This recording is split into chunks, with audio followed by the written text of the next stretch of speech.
विशंभर चौधरी सामाजिक कार्यकर्ते आहेत. एक वेगळी भूमिका घेऊन काही लोकांनी महाराष्ट्राचं प्रबोधन करायचं ठरवलंय.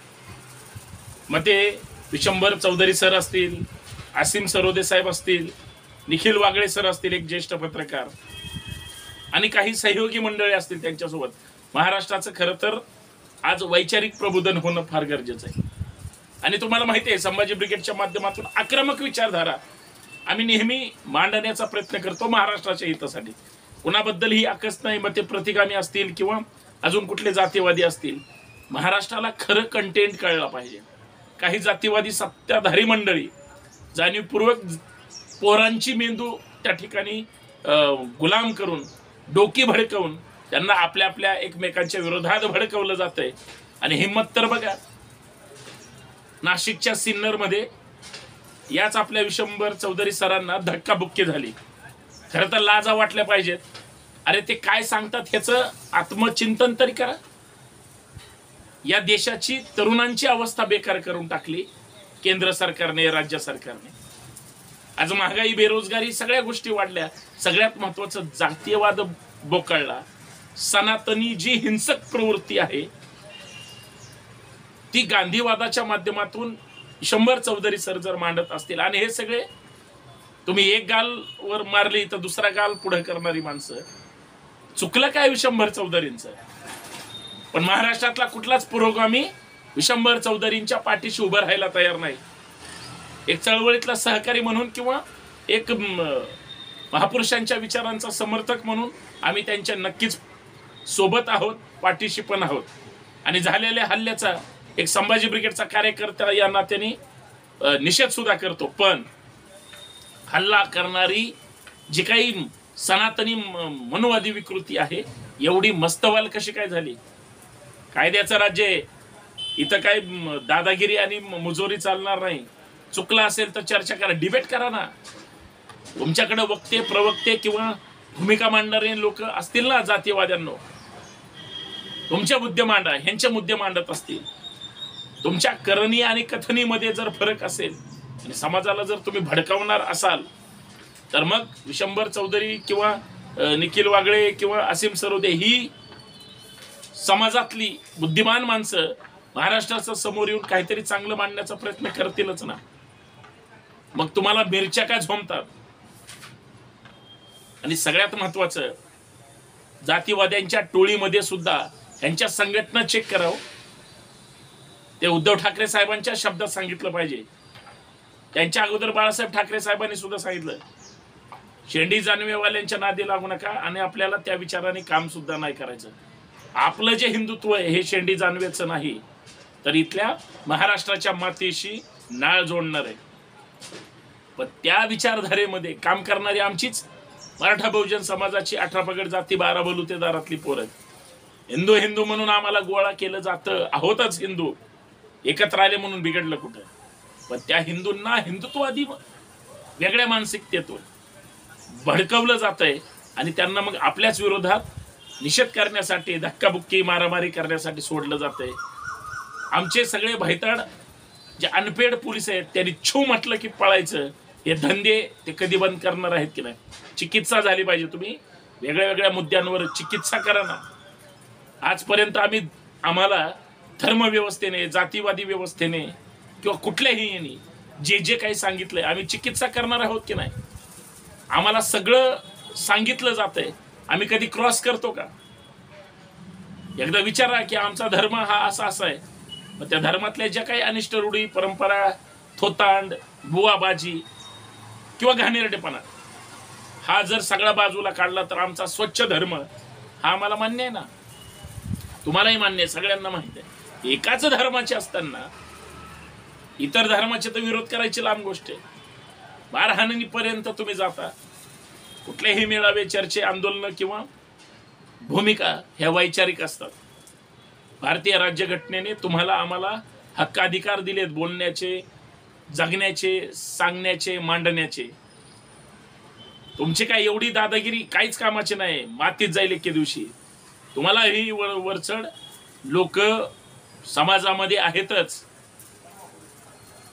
पण ही सगळी आमच्या पोरांचे मेंदू वापरून घेणारी जमात कोण आहे? म्हणून मला चर्चा करायची. म्हणून मित्रांनो, सर्वांना सप्रेम जय जाऊ. मी आपला मित्र सहकारी संतोष शिंदे. सर्वांचं या वैचारिक चर्चेमध्ये स्वागत आहे आणि निषेध आहे विशंभर चौधरी सरांच्या कार्यक्रमामध्ये गोंधळ घालून जो काही धक्काबुक्की करण्याचा प्रयत्न केला, हा सुद्धा एक निषेधाचा जरी प्रकार असला तरी कडवट शब्दात जातीवाद्यांचा मी जाहीर निषेध करतो आणि चर्चा याच्यावरच करायची. आज प्रत्येक घरामध्ये तरुण तरुणी जगामध्ये काय चाललंय, देशामध्ये काय चाललंय, महाराष्ट्रामध्ये काय चाललंय, आपल्या गावगाड्यात काय चाललंय आणि सगळ्यात महत्वाचं तुमच्या माझ्या जाती धर्माच्या बाबतीत काय चाललंय हे सध्या पाहतायत. पण महाराष्ट्राची जी परंपरा आहे, इथल्या देशाची जी नाळ आहे, ती धर्मनिरपेक्षतेवर अवलंबून आहे, समाजवादावर अवलंबून आहे. आपला भारतीय समाज व्यवस्था ही जरी वेगळ्या वेगळ्या स्ट्रक्चरनी तयार झालेली असली तरी माणूस म्हणून चिकित्सा करत असताना आम्ही जे जगतोय, स्वीकारतोय आणि जे समोरून समजून घेतोय किंवा पाहतोय हे जर अत्यंत हिंसक असेल तर मग गांधी जन्माला येतात, छत्रपती शिवाजी महाराज जन्माला येतात, डॉक्टर बाबासाहेब आंबेडकर जन्माला येतात, महात्मा फुले जन्माला येतात आणि आपल्या तुमच्या माझ्या सगळ्यांच्या पूर्वज गणनायिका महिलांच्या कर्तृत्वान इतिहास या देशाचा खरा इतिहास आहे, पण नाही सांगितला जात. आणि मग त्या विचारधारेने जर तुम्ही आम्ही चालत असू आणि खरी विचारधारा म्हणजे पुरोगामी परिवर्तनवादी विचारधारा, काही जणांना खळखट्याक समजतं, काही जणांना त्यांनी जर घाणेरडेपणा विकृती आणण्याचा प्रयत्न केला, खास करून जातीवादी सनातनी मंडळी ही विध्वंस करणाऱ्यामध्ये जे काही स्वतःला धन्यता मानतात किंवा मानतात सुद्धा, ही सगळी विकृत मंडळ्यांना हल्ला करण्याचा किंवा एखाद्याला संपवण्याचा इतिहास आहे. तीच अशी विकृत मानसिकतेची आहेत. धर्मांध मानसिकता काय, ही त्या सनातन्यांची. तुकाराम महाराजांपासून छत्रपती शिवाजी महाराजांपासून आजपर्यंत आणि काल परवा दाभोळकर पानसरी कलबुर्गी पर्यंत आमच्या सगळ्या महान नेत्यांना कशा पद्धतीनं छळ केला इथल्या धर्मव्यवस्थेने, इथल्या जातीवादी व्यवस्थेने. पेशवाई सुद्धा पाहिलंच आहे ना. आज ही सगळी विकृती जर घाणेरडी असेल आणि सांगण्याचा प्रयत्न होत असतील का मिरच्या झोमतायत, दम असेल तर तुम्ही तुमचं मांडा ना, नाही तर एखाद्या विचार मंचावर या, विचारपीठावर या, होऊन जाऊ द्या तुमचं आणि आमचं. पण गुडघ्यांनो, खरं तर असं म्हणू नये, परंतु जाणीवपूर्वक जर हे अशा पद्धतीनं घाणेरड्या विकृतीने जर त्रास दिला जात असेल तर हा सहन केला जाणार नाही आणि सहन केला गेला नाही पाहिजे. त्यांची एक मुवमेंट आहे विशंभर चौधरी आणि त्या सगळ्या लोकांची. ती या महाराष्ट्राच्या जर हिताची असेल, त्या कुठल्या व्यक्तीच्या विरोधात नाही. राज्यकर्ते कुठल्याही पक्षाचे असू द्या, ते या देशाचे आहेत. जेवढे तुम्हाला वाटतं ना त्यांचा पुळका, ते सगळ्यांचे असतात, पण त्यांच्या आयडिओलॉजीच्या विरोधात हा सगळा खेळ असतो. आणि तेवढे मूलभूत हक्क अधिकार इथल्या संविधानाने प्रत्येकाला दिलेले आहेत.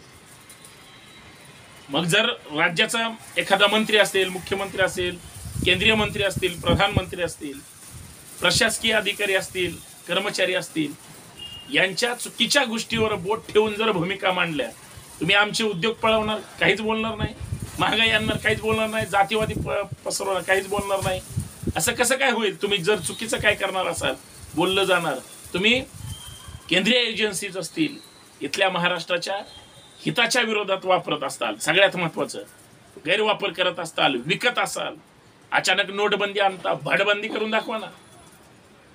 अचानक वेगळे वेगळे षडयंत्र देशासमोर आणता, अचानक थाळ्या वाजवायला लावता, टाळ्या वाजवायला लावता, अरे लोक मरतायत.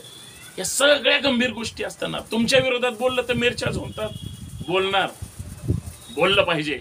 आणि हात जोडून एवढंच सांगतोय, फार स्वतःला गांधीवादी पुरोगामी म्हणून घेणारे असतील, सेवादलाचे असतील किंवा अजून कुठल्याही विचारधारे असतील, ते वेगळ्या वेगळ्या कळपात राहता ना तुम्ही. तुम्हाला सगळे पुरोगामी एकत्र कधीच नको आहेत. असतील काही स्पष्ट भूमिका मांडणारे, आक्रमक भूमिका मांडणारे, किंवा तुमच्यासारखे शांत भूमिका मांडणारे, सेक्युलर भूमिका मांडणारे, सगळेच आहेत. सगळ्यांनी कधीतरी एकत्र आलं पाहिजे आणि एकत्र बसलं पाहिजे. अन्यथा तुमच्यावर असेच हल्ले होतील आणि तुमच्यावर झालेला हल्ला आम्हाला निषेधातून व्यक्त करावा लागेल. हे सगळे टोळी जी आहेत पैशावर आणि सत्तेवर मस्तवल झालेत. तुम्ही आम्ही एकजूट एकत्र येऊन आपली संख्या वाढवून त्यांना सुद्धा ह्यांची ताकद, आपली ताकद त्यांना दाखवू, मग त्यांना त्यांची ताकद कळेल. धन्यवाद. काही बोध घेता आला तर एकत्र येऊयात.